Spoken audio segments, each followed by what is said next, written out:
Hi, welcome back to Magic ASMR. In tonight's video, we will be talking a bit about the astral planes. Just bear in mind that this is an ASMR video, hence me talking very slowly and in a soft spoken voice. I have here a board which I will use to illustrate the differences that I see between different astral planes and how some of them are somewhat similar to the physical plane.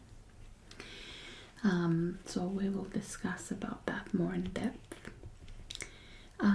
Before I go on, I have to ask you to please like and subscribe, because it does really help a lot with YouTube's algorithm, if you haven't already done that.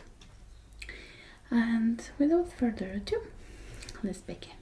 So these events, or whatever I'm going to tell you, all come from my experience.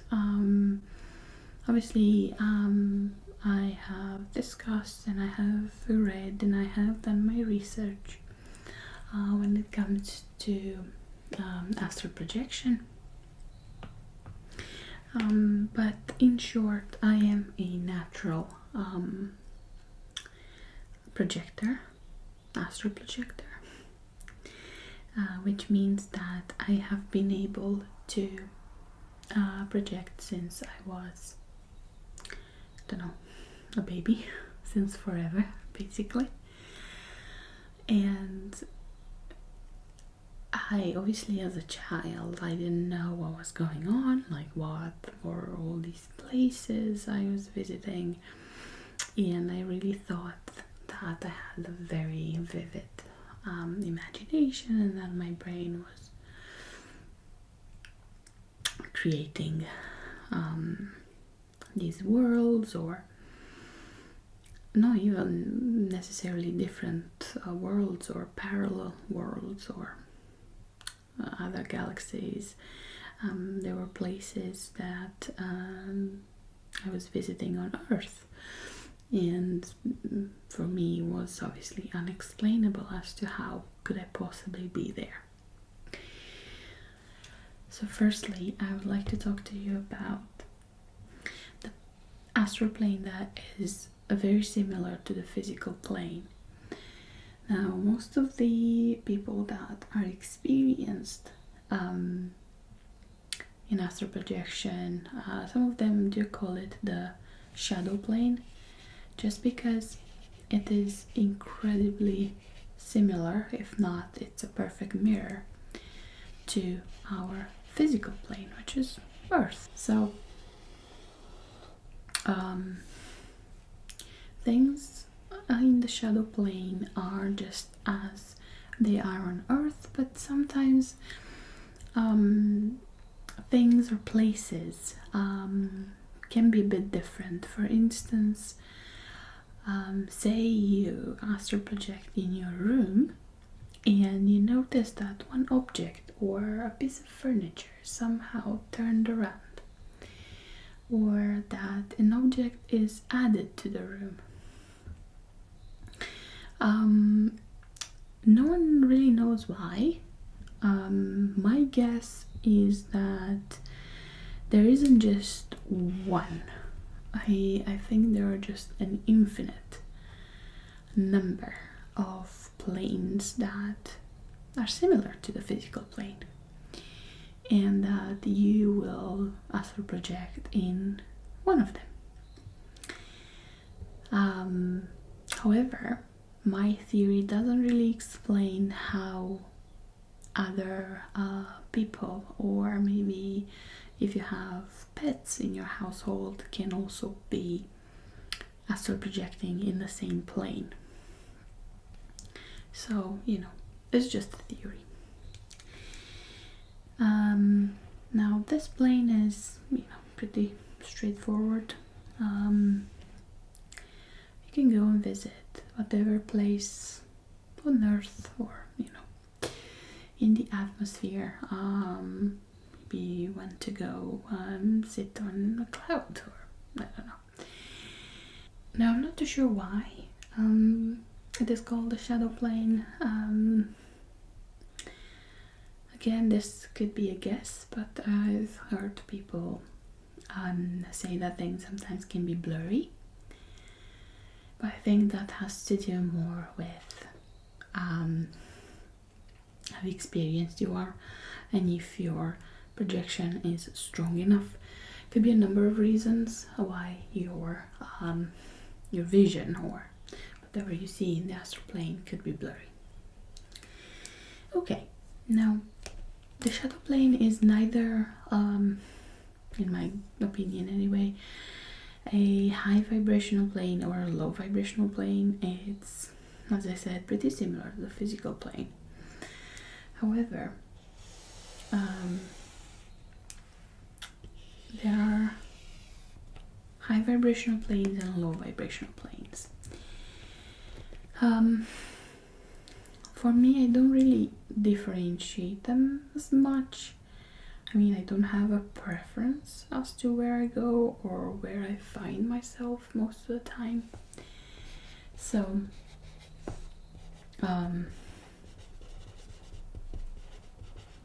vibrational planes.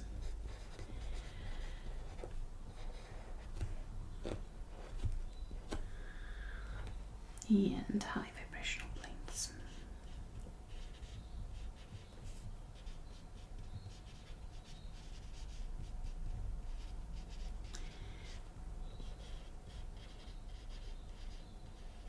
Okay, perfect.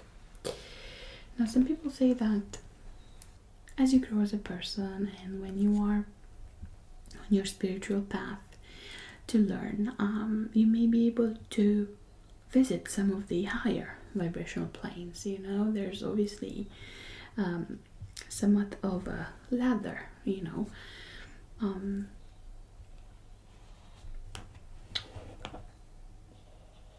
as it is in anything really. And some are very confused as to why they're always astral projecting in the low vibrational planes. Or they ask themselves, where maybe am I a bad person? Is that why I'm always here and not there? The answer is no. Again, this is my theory, but I don't think that the access to either of these planes are based on, I don't know, your level of spirituality. Think of it as a game, right? Say you are level 1, you've just started doing this. That doesn't mean you don't have access to some of these, or some of these. In my opinion, that's not true. It may be true, however, to the extremes. So think of the, maybe, obviously there are very powerful entities out there, whether they're coming from here or from here. Maybe you don't have access to those kind of planes, which could be on a very high level or a very low level. However, whatever is in between, I think it's pretty much accessible to everyone. So, you may be wondering, okay, but how do they look like? Like, what can I find in here? And again, in my experience, I found all sorts of things. I found people just like me that were confused as to what they were doing here.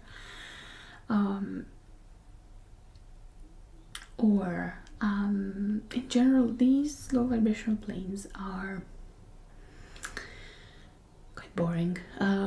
Some of them are very gloomy, very dark, very apocalyptic kind of worlds. Doesn't necessarily have to be worlds that are similar to our physical plane. However, they're like the feeling of being there is not very good. You find, as I said, all sorts of entities. The low vibrational entities that you find in there, I used to call them, and I know this may be a very bad term, but I used to call them chihuahuas because they're very not tiny as in a size, but they are just bark and no bite, something like that. Do you really feel like they should scare you?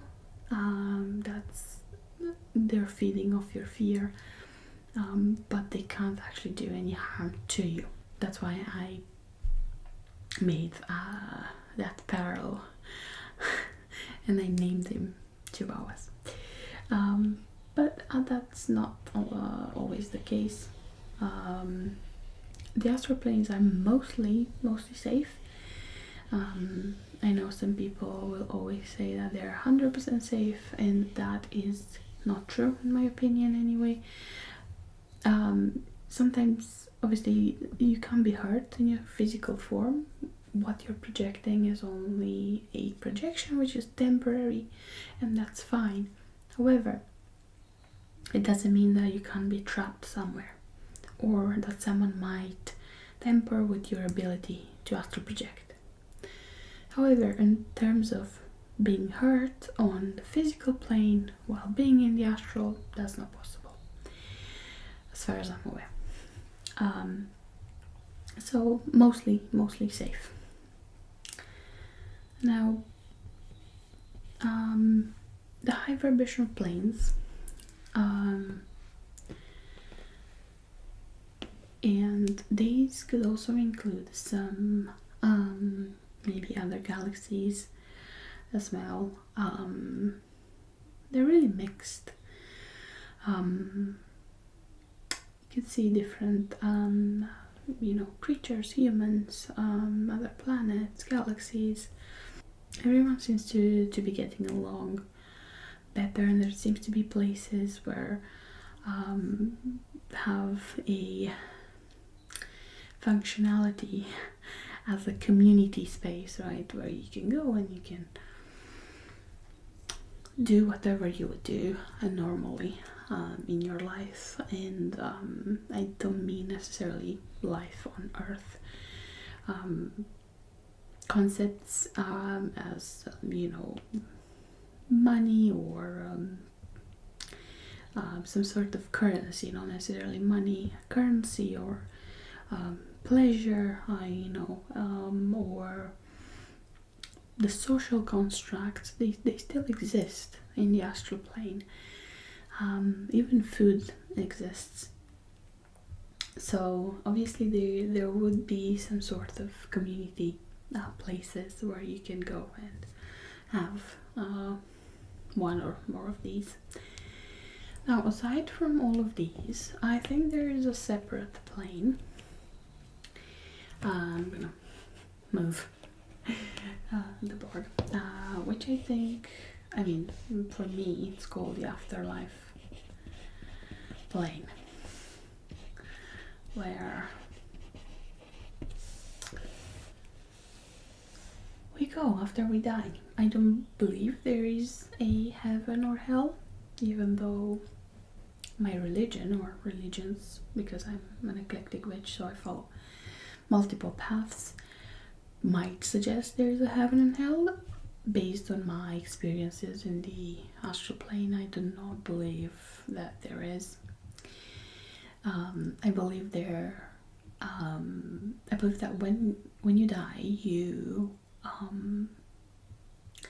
kind of have a sort of a welcome party, which could be someone you know or someone in your family tree that has died that will be welcoming you, or it could be just a spirit guide or anyone willing to welcome you, really. Then there's no rule to it, but there will be a welcoming party, and they'll be telling you if indeed there's your time to go or if it isn't.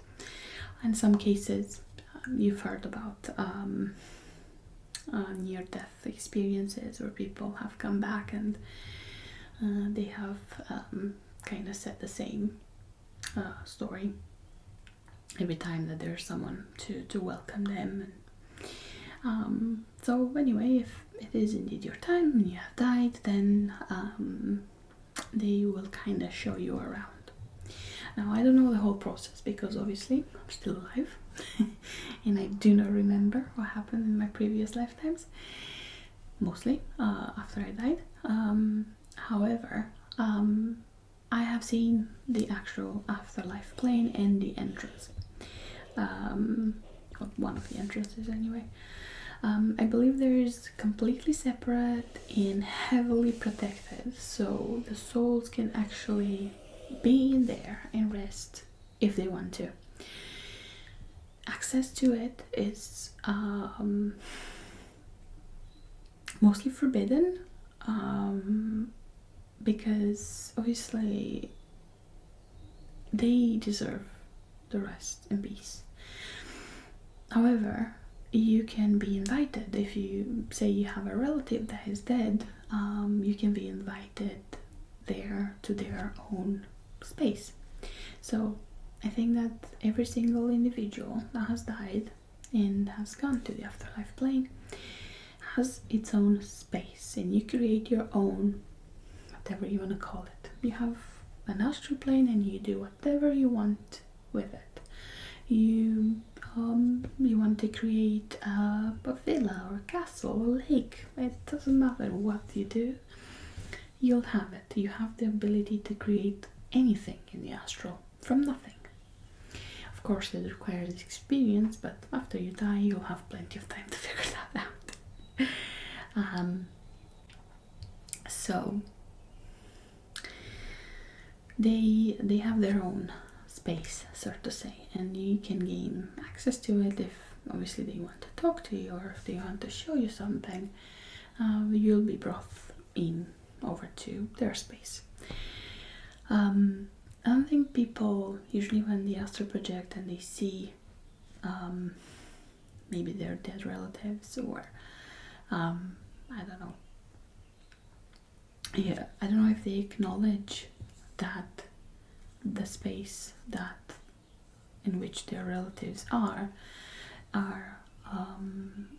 or is part of a bigger space. Outside the afterlife plane, at one of the entrances, there is a gate that has some sort of a security feature. I think that once you are allowed to enter, however, once you pass the gate, your true form will be revealed. Now, I don't know how many of you know, but in the astral plane you can be anything. You can be a mosquito, or you can be human, you can be alien, you can be whatever you want.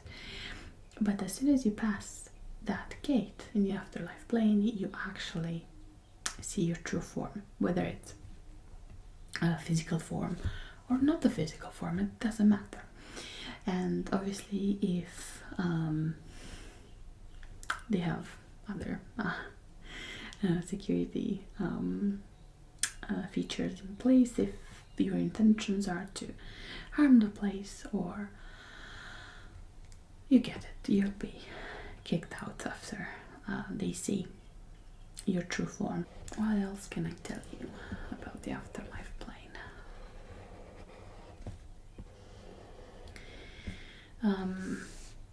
I have visited it a number of times, and I am pretty sure that the residents seem to be able to move in and out whenever they want to. Not that they do, really, because they have everything they need there. They are at peace, okay? Whenever I visited my relatives in the astral plane, I had a glimpse of what their space looks like, and whether for some it made sense for others it didn't at first. But once I thought more about it, it made so much sense. Like, I'm not gonna go into detail as to why. But say you want to live in a certain type of accommodation, in a certain type of city, on a certain type of weather, and you combine them all and you have your space. Or some just simply go for the last house they had because it was their house and they loved it, no matter how it looked like, no matter how much it could have been improved. Also, side note, I don't know if you can hear the birds, but again, it's 4 o'clock and the birds are singing.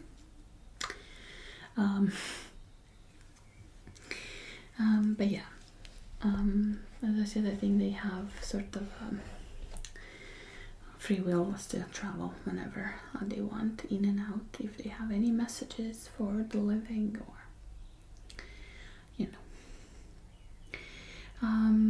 the language in the Afterlife Plane, or not necessarily here, but like in all of the planes, it's not really spoken as much. Of course you can speak, however most of it is done on a more telepathic level, or on a more feeling level, more than anything. You would instantly know what another entity or person is trying to communicate to you.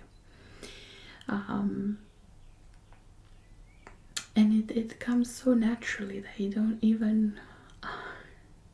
need anything in there.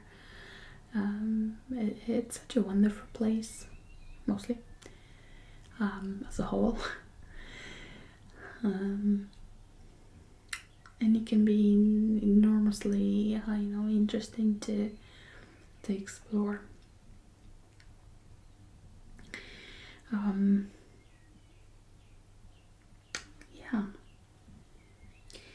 I don't know if I have covered everything I wanted to cover.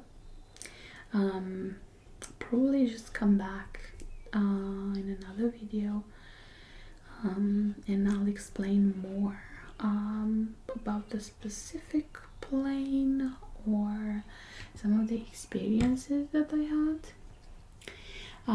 Let me know in the comments down below if you have any questions that you want addressed. That would be really interesting to see if I can reply to them.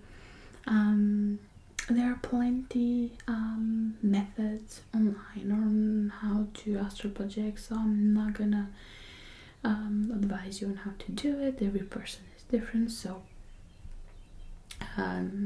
there's a method for everyone out there. I couldn't possibly advise you on what to do. For me, I think mostly the nap method works the best. But as I said, I am a natural projector, so I do it anyway when I sleep. The difference between me and you, or me and everyone else who cannot astral project, is that I became conscious during the projection. So every single one of us do astral project after we go to sleep. However, the majority of us don't remember what happens. But if you do gain consciousness while you do it, then you can go and explore and do whatever you want to do. But yeah, I would love to hear from you. You don't have to write in the comments down below. You can maybe look me up on my social media account. Tell me, what do you want to hear about in my next astral projection video, and I'll try to address it. But yeah, that's all I had for you tonight. I hope you enjoyed it, and I'll see you in my next one.